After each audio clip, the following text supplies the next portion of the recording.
taliyaha guud ee ciidanka booliiska Soomaaliland sareeye gaas Cabdullaahi Fadal Iimaan oo ay weheliyaan saraakiil sare oo ka tirsan ciidamada booliiska Soomaaliland ayaa waxa uu caawa kormeer ku tagay suuqa Waaheen magaalada Hargeysa kaasoo u kurgalayay xaaladda amni iyo waliba habsami u socodka suuqaasi iyadoo lagu guda jiro gabagabada bisha barakeysan ee Ramadaan loona diyaar garoobayo maalmaha ciidda oo fooda inagu soo haya ugu horeyn afayeenka ciidanka booliiska Soomaaliland gaashaan la sareeyo Faysal Xiis Cilmi ayaa halkaasi ka hadlay ciidanka booliisku guud ahaan waxay gudanayaan xilkii waajibaadkii loo igmaday oo ah inay sugaan nabadgelyada guud ee dalka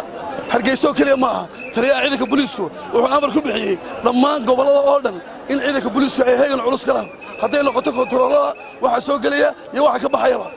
iminka waa arkaysaa ciidanka booliisku waxay dhammaantood heegan u yihiin sida ay u sugi lahaayeen nabadgelyada taliyaha ciidanka booliiska iyo taliyaha ku-xigeenku aad iyo aad u mahadsanyihiin kormeer ay sameeyeen ayaa halkan noogu yimaadeen iyagoo indhaynaya sida ay shaqada u socoto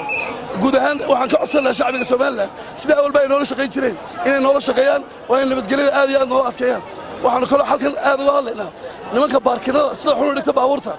in laga qaadi doono haddii Ilaahay ka dhigo oo aan la ogolayn sidoo kale dhalinyarada faraha badan leh ee doonaya inay bacadlaha rabshad ka sameeyaan ama ay xumaan ka sameeyaan ciidanka booliiska gacanta bay ku taliye ku-xigeenka koobaad ee ciidanka booliiska Soomaaliland Cabdiraxmaan Liibaan Fooxle oo dhinaciisa halkaasi ka hadlay ayaa taliyaha uga warbixiyay sida ay hawshu u socoto ciidanka booliiska muddadan wuxuu ku jiraa hawlgal isagoo adkeynaya amniga dalka oo dhan gaar ahaan ciidda iyo bisha Ramadaan ciidankaas habeen iyo maalin wuxuu heegan u yahay ilaalinta hantida iyo nafta iyo maalka dadweynaha halka waxa noogu yimid taliyaha ciidanka guud waxaan ku soo dhaweynayaa taliyaha gabagabadina taliyaha guud ee ciidanka booliiska Soomaaliland sareeye gaas Cabdullaahi Fadal Iimaan ayaa ka warbixiyay ujeedada kormeerkiisani fariimo kala duwan u diray bulshada iyo waliba ciidamada booliiska aan ku eegayay hawlgal taliyaha ciidanka booliiska ee taliyaha koobaad ee ciidanka booliiska bariyaanka hogaaminayay oo ku saabsan ilaalinta nabadgelyada guud ee dalka iyo u diyaargarowga ciidda soonfureed ee nagu soo socota halkan waxaan u sheegayaa shacabka reer Soomaaliland iyadoo ciidanka booliiska marba Ilaahay tala saaranaya inay diyaar u yihiin inay ilaaliyaan amniga qaranka iyo bulshada reer Soomaaliland waxaan halka ka sheegayaa fariimo badan koow waxaan la hadlayaa sida afayeenka ciidanka booliisku sheegay dadka gaadiidka meelaha baarkinada xun dhiganaya in talaabo sharci ah laga qaadi doono ciidamada nabadgelyada wadooyinka oo kaashanaya ciidamada booliiska ay talaabo ka qaadi doonaan cid waliba inay sharciga ilaalisaa cid walba sharciga ka sareeya waxaan u sheegayaa inaanay halkan qora ku koobnay dhammaan ciidamada booliiska Jamhuuriyadda Soomaaliland aan faraya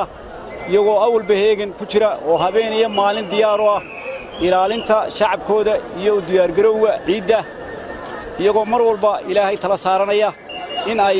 u diyaargaroobaan hawlaha nabadgelyada iyagoo markasta heegan u ah ciidanka booliiskana waxaan faraya inay shacabkooda si wanaagsan ula dhaqmaan oo ay ilaaliyaan oo qofka dambiga gala wuxuu leeyahay xuquuq buu leeyahay in la ilaaliyo shacabkana waxaan u sheegayaa anoo mahad celinaya horena ugu mahad celiyeen badan in ciidanka booliiska la shaqeeyaan waxaan halkan u sheegayaa bacadlayaashu waa culays baa saaran aduu yahay Waaheen aduu yahay gobonnimo iyo dhammaan meelaha kale ee ay ku dhuutaan dambi quutayaasha ciidanka booliiska howlgal buu kaga jiraa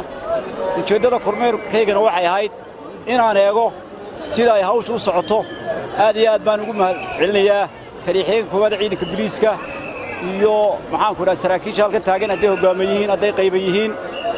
iyo baadan saxaafadda oo kormeerkayga ka warheshay oo iyana halkan noogu timid aad baan iiga ugu mahad celinayaa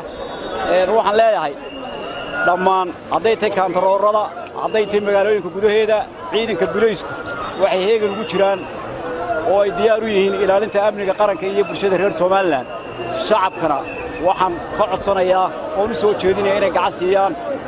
ciidanka booliiskana ay ilaaliyaan dadkooda waxa jira had iyo jeer ana uga mahad celinaya gudida bacadlaha iyo dhammaan bacadlayaashaba u mahad celinaya iyo ganacsatada